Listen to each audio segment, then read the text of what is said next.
All right, we're here at the jamessalute.com booth here at Gen Con 2010. We're talking with Todd Rowland. He is the brand manager, right? I am the brand manager, yes. For AEG, and they have a giant banner right over there that you can't see right here, but you can see in our photo gallery. It says fun.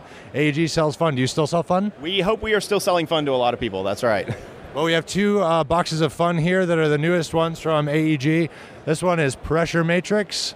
And then we're going to be talking about the expansion for Thunderstone, Wrath of the Elements. These are brand new here at the show, and I think they're in stores or going to be in stores soon, right? Yes, they are on their way to stores this month. They will be in stores by mid-August.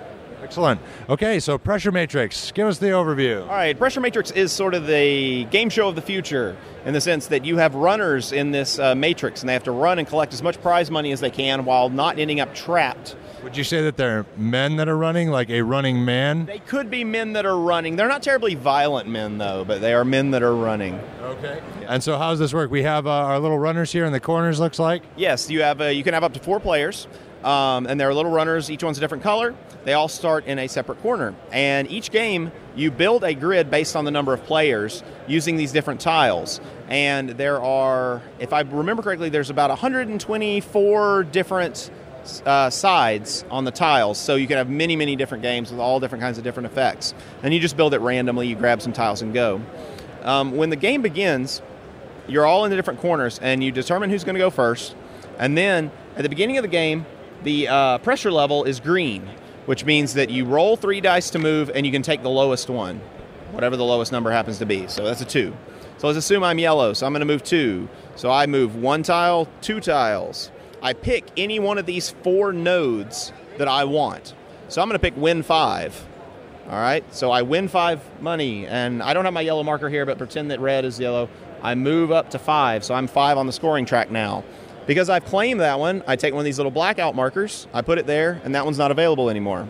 Play now proceeds to the next person. Who would roll?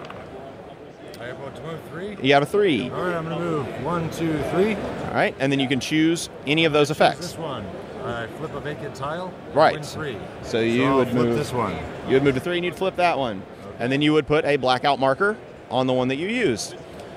Play then proceeds like that with all the players going around the table making their moves. You may not move back onto a tile you were already on that turn, and you may not move diagonally. Play continues and continues until at least at one point some tile may end up in this situation with all of them blacked out. When that happens to the first tile, the pressure level goes up to yellow because people's options are now beginning to close. When the pressure level is yellow, you have to take the middle die, or if there's 2, you have to go with the higher. So now the problem is you can't move on that tile. So now you have to begin trying to find ways around it to use all of your moves. Are there always 9 pieces, or it scales up based on the number of players. So how's that scale? You start out with 9? You start out with 9 for a 3-player. For a 4-player, you do a 4x4, and it just continues like that. 2 players.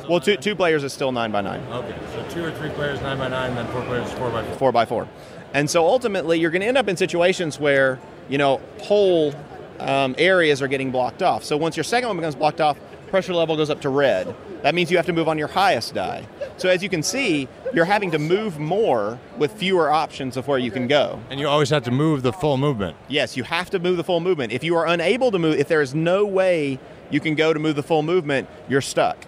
You stay where you are, and these control markers, there's a few effects on here that if you land on it, for instance, this one's slow, you leave a control marker on it, meaning that you can use that ability later by claiming your control marker. If you end up in a situation where you can't move because you can't fulfill all your movement, one of your control markers is out of the game.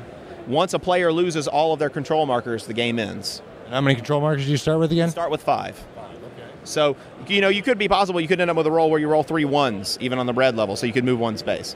So there's a lot of strategy to where you're going to go, attempts to create situations that trap other players. Especially on the larger boards, you can begin to try and land on certain things and figure out which way you want to go to void out more of the squares. There's a lot of icons. There's a lot of icons and letters here. What do those all mean? And these are mostly references to what the effect is doing. So, for instance, this one says give 2. If it says give 2 money, that means you have to lose 2 of your money and give it to somebody else. And then it says flip this tile. So, like, this symbol is the flip symbol, which you'll see on this reference. And this symbol is the give symbol. It's just a reminder symbol as to what the text is going to do. You don't have to memorize those. Right, correct.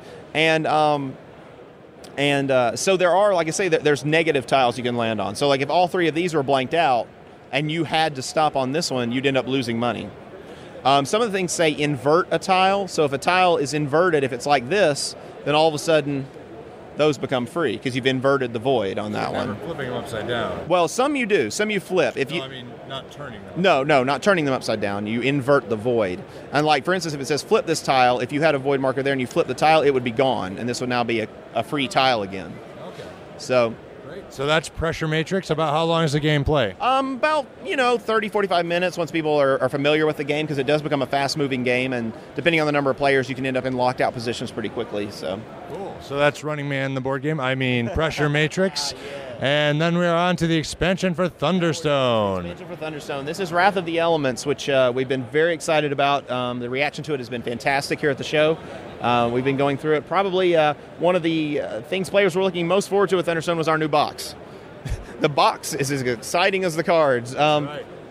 We made this box. It comes with divider foam, so you can actually store all of your Wrath of the Elements cards and all of your original set cards and even cards for the next expansion can all fit in here sleeved.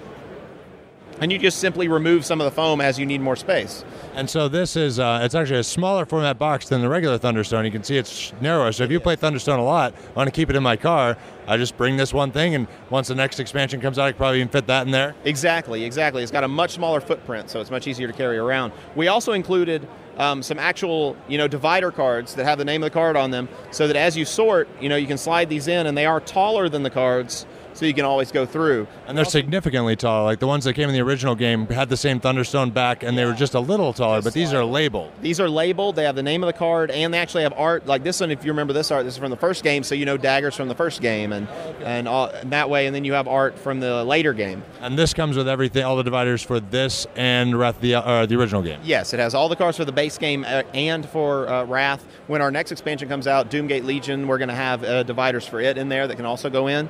And we also include a few blank dividers in case people pick up promos, because we do have a few promos coming out for the game. You can just write in the name of the promo and put it in there and use that as a divider as well. That's cool. So the promos, where can you get those? Right now there's going to be one promo available on Board Game Geek, and the other one is going to go through the AEG store. It's going to just be a contact us, send us a self-addressed envelope, and we'll send you the promo. All right, it sounds like a good deal there. Other new stuff coming up, you mentioned Thunderstone, Doomgate Legion. Is that a bigger expansion? No, it is. Well, it's actually the same size as Wrath of the Elements as far as the number of cards go. It's going to be. It's going to add some new things to the game. As you know, Thunderstone Wrath of the Elements added traps, which is a new type of card effect. It also added bosses called the Guardians to the dungeon. A lot of new characters. Doomgate's going to introduce the idea of one of the monster types is a evil druid. And when the evil druid monster comes up, you end up getting a special disease deck, which has new diseases with all new effects and different things of that nature. We also have more creatures like the Horde type creature from this set that gets bigger as the game progresses. And just new directions we're going to go with the game each expansion. That's great. So I'm glad to see Thunderstone's going so well. If you've listened to our Myriad Games presentation session impressions episodes of these, you know that I really appreciate the game. I really love it. So any other new stuff coming out? What are you planning on selling from this point forward? This is a simple question. What do we plan on selling? We're selling fun. There you we go. are selling. That is the correct answer. All right, so Todd Rowland from AEG, thank you very much for joining us here at the GameSalute.com booth at Gen Con 2010. We hope you have a great rest of the show. Thank you, guys, and thank you for having us.